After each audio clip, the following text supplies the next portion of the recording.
Assalamualaikum dear class 5th students. I am teacher Waqar Yasin from government UPS Tarakpura. प्यारे बच्चों, पिछले video lecture में हमने क्लास 5th की इंग्लिश टेक्स्ट बुक का T1 सिलेबस स्टार्ट किया था और इसमें हमने चैप्टर नंबर 3 पढ़ा था, you are old father William. ठीक है, और हमने इसका इंट्रोडक्शन लिया था। ठीक है, और उसके बाद इसकी समरी भी थोड़ी सी पढ़ी थी। चलिए आज हम इसको रिकैप्चुलेट कर लेते हैं पहले और उसके बाद आगे बढ़ते हैं। प्यारे बच्चों, हमने पढ़ा था कि ये पोइम जो है ये लिखी है लेविस कैरल ने। ठीक है, और इसमें क्या हो रहा है, इस पोइम में इसमें कन्वर्सेशन हो रही है, यानी बातचीत हो रही है किसके बीच में? Between a son and his father, एक बेटे और उसके वालिद के बीच में बातचीत हो रही है। ठीक है, the son asks him questions about his odd behaviour. इसमें बेटा जो है अपने वालिद से पूछता है, कुछ सवालात पूछता है, और सवालात होते हैं इसके अजीब व गरीब जो उसका बिहेवियर है इसके वालिद का, इसके बारे में वो सवालात इससे पूछता है। इसका बिहेवियर जो है वो इतना जो है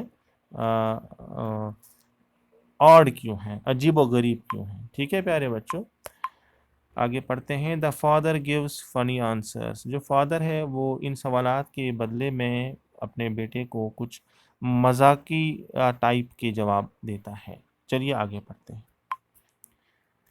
फिर हम आए थे समरी पे। समरी में हमने पढ़ा था कि जो ये पोइम है, इस पोइम में बेटा अपने वालिद से सवाल पूछता है। पहला सवाल पूछता है कि why he keep standing on his head, कि वो अपने सर के बल क्यों खड़े रहते हैं, यानी कि सर नीचे और टांगे ऊपर करके क्यों अक्सर वो खड़े रहते हैं। ये पहला सवाल करता है बेटा अपने वालिद से।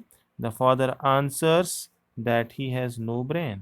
तो अजीबोगरीब जवाब आता है पहला वालिद की तरफ से कि मेरे सर में कोई दिमाग ही नहीं है, दैट्स वाई, कि मैं अपने सर के बल खड़ा रहता हूँ। ठीक है, आगे पढ़ते हैं। So there is no chance of brain injury. इस वजह से मेरे ब्रेन को मेरे दिमाग को, ब्रेन हो गया दिमाग, ब्रेन को इंजरी यानी कि ज़ख़म लगने का भी कोई ख़तरा नहीं रहता है, क्योंकि मेरे सर में दिमाग ही नहीं है। दैट्स वाई मैं सर के बल खड़ा रहता हूँ।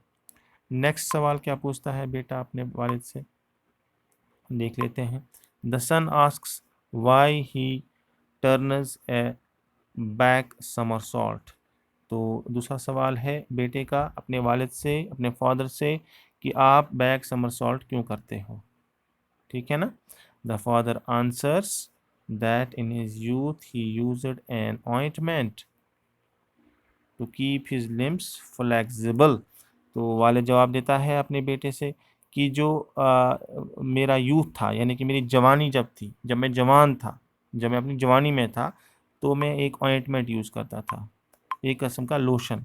ठीक है, एक ऑइंटमेंट, एक दवाई जो लगाया जाता है अपने हम टांगों पे लगाते हैं। इसी तरह से ये इसके फादर भी एक ऑइंटमेंट लगाते होंगे अपने यूथ में, अपनी जवानी में, जिससे कि उनकी लिम्स जो हैं, इनकी जो टांगें हैं वो फ्लेक्सिबल रहें, वो नरम रहें, हालांकि ये बूढ़े हो गए।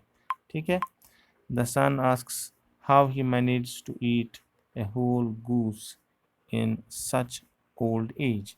एक और सवाल पूछता है बेटा अपने इस वालिद से कि वो इस बुढ़ापे में भी पूरा गूस, गूस एक तरह का बतख है, डक फैमिली से आता है ये, तो डक फैमिली से ही आता है। और ये सवाल है बेटे का कि आप इस उम्र में भी, बुढ़ापे में भी पूरा एक जो है गूस जो है वो कैसे खा लेते हो, एक बतख जैसा जानवर कैसे खा लेते हो ऐसी ओल्ड एज में। ठीक है, तो चलिए आप आगे देखते हैं जवाब क्या आता है फादर की तरफ से। The father answers that in his youth he used to talk a lot. तो फादर जवाब देता है कि मैं अपने जवानी में बहुत ज़्यादा बातें करता था, मैं बहुत ज़्यादा बातूनी था, बहुत ज़्यादा बातें करता था, जिससे कि मेरे जो है दांत वो सख्त मजबूत रहे, और आज भी मैं पूरा गूस जो है, बतख जो है, बतख जैसा एक जानवर, ये मैं पूरा खा सकता हूँ। Excessive talking made his jaw very strong. इसके जबड़े जो हैं वो ज़्यादा बातें करने से मजबूत हो गए। ठीक है, दैट्स वाई वो इस उम्र में भी, बुढ़ापे में भी पूरा एक पर ये जो गूस है ये खा सकते थे। When the son asks how he balances an eel on his nose, the father refuses to answer saying that he has already answered his 3 questions। ठीक है, तो जब ये बेटा जो है अपने वालिद से सवाल पूछता है कि आप एक ईल, ईल हो गया एक इंसेक्ट, ठीक है, एक इंसेक्ट है ईल जो पानी में मिलता है हमें और ये खुश्की पे भी होता है। तो ये इनसे सवाल पूछता है बेटा इनका कि आप एक ईल को अपने नाक पे कैसे बैलेंस कर पाते हो। तो इस सवाल के जवाब में इसके फादर जवाब देने से इनकार कर देते हैं कि मैं इस सवाल का जवाब नहीं दे सकता हूँ। और रिफ्यूज़ हो गया इनकार करना, रिफ्यूज़ जिन्हें इनकार करते हैं। फादर इनकार करता है जवाब देने से क्योंकि वो कहता है कि मैंने आपके 3 सवालों का जवाब पहले ही दे दिया है। ठीक है प्यारे बच्चों, तो इस तरह से हमने ये पोइम ख़त्म कर ली। तो नेक्स्ट वीडियो लेक्चर में हम इसके क्वेश्चन आंसर्स देख लेंगे और कर लेंगे इनके इसके असेसमेंट। तब तक के लिए अल्लाह हाफ़िज़।